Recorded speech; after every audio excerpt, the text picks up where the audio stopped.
In May of 1991, regions in eastern China suffered from massive rainfall that led to severe flooding. Knowing the severity of the devastation, Master Cheng Yen called on her disciples in Taiwan to help those in need, despite opposition from the public. This humanitarian aid from Tzu Chi to China on behalf of Taiwan not only paved the way for more international aid relief from the organization to other far-reaching countries, but also acted as an olive branch in cross-strait relations with China. In today's Chi 50th anniversary series, we take a look back on how 1991 helped Tzu Chi set the model for further international relief in the future. 1991 was a turbulent year.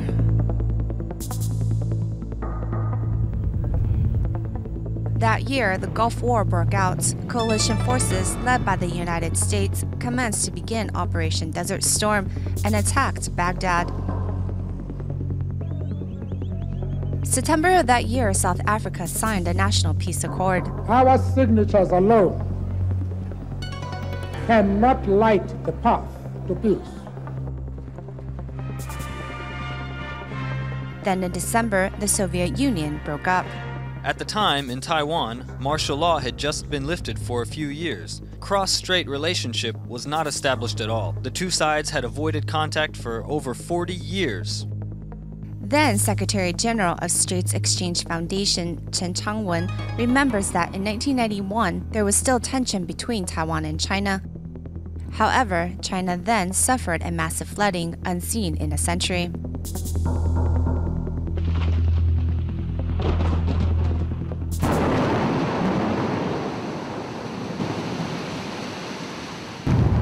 Massive rainfall began to flood parts of eastern China, and the Yangtze River basin overflowed. With a total of over 280 million people affected, it was the first time China's government massively sought international help.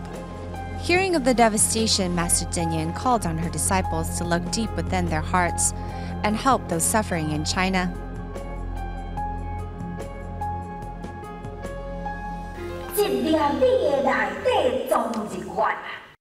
这当阵，一粒米是较大过寿米山。咱若会当好讲哦，伊现在当咧枵的时阵，咱若会当甲这个物件送去互伊去，这份是开拓了呢台湾甲大陆的一个历史，这等于呢是终日愿啦。我记得呢，我们启动专款劝募。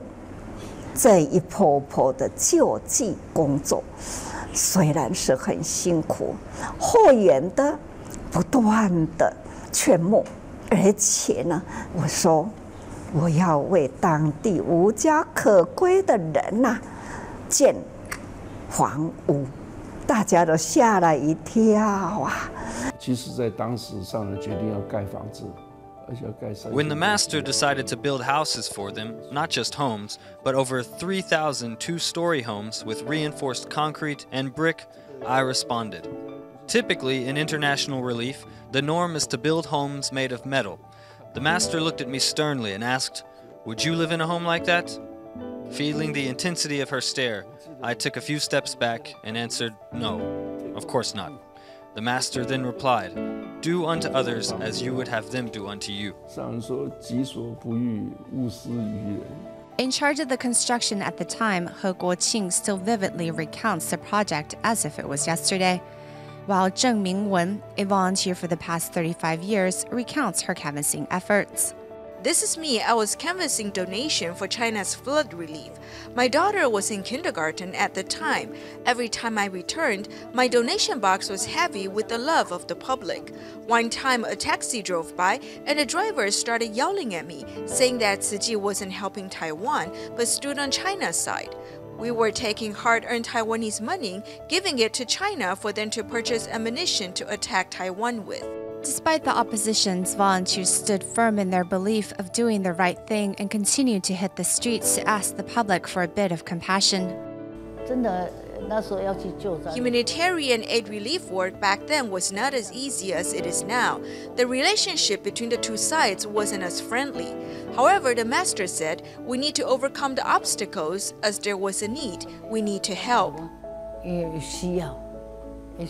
Transforming love into material aid and sending it to China for such a large disaster was not easy. The foundation must first establish some principles such as respect and directness. Relieving the hard-hit zones first, a distribution began in Anhui Province's Quanzhou County. And at the same time, medical outreach, building homes for displaced residents, and Project Hope's rebuilding of schools simultaneously commenced, thus setting the tone and model for which Tzu Chi's humanitarian aid would eventually be known as. We began our first international relief in 1991, and in 2015, our relief efforts have reached 91 countries. Our missions were able to spread due to volunteers turning the Saha land into pure land. Vowing to be Master Cheng Yen's legs for the past 25 years is Global Volunteer Coordinator Stephen Huang, who says even today, with China's economics rapidly increasing, the Da'ai village homes built back then are still in perfectly good condition, and those who live there have left behind their days of poverty as well. The great suffering caused by the eastern flooding in China brought out the best in Tzu Chi's work. The volunteers love to care for those suffering, and it is really something I have the utmost respect for. After the flood relief was over, Tzu Chi Foundation used the remaining donations to establish an international relief fund specifically for future disaster relief efforts. And from that point forward, Tzu Chi volunteers would spread their wings and travel whatever distance needed to bring hope to the suffering.